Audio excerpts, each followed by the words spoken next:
హనుమకి ఈ విషయం చెప్తుంది. ఒక స్టోరీ వింటారా? చెప్పనా? చెప్పండి.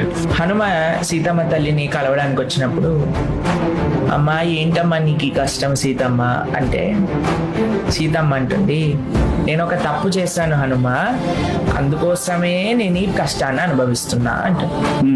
అంటే హనుమ అంటాడు, అమ్మా నువ్వు తప్పు చేయటం ఏంటమ్మా, నువ్వు సాక్షాత్తుగా మహాలక్ష్మివి కదా, నువ్వు తప్పు చేయటం ఏమిటి అని అంటే, సీతమ్మ అంటుంది, ఒకరోజు రాముల వారు నా పక్కన ఉన్నారు నాన్న, రాముడు పక్కనుండంగా నేను ఒక బంగారు జింక కనిపిస్తే ఆ జింక కావాలి అని రాముడిని అడిగా. అది నేను చేసిన తప్పు. భగవంతుడి దగ్గరికి వెళ్ళి, స్వామి నీ సేవ కావాలి అని మనం కోరుకోవాలి, కానీ నాకు కారు కావాలి, నాకు ఫోన్ కావాలి, నాకు ఉద్యోగం కావాలి, నాకు పిల్లలు కావాలి, నాకు రోగాలు పోవాలి, నాకు ఆరోగ్యం కావాలి అని భౌతికమైన విషయాలు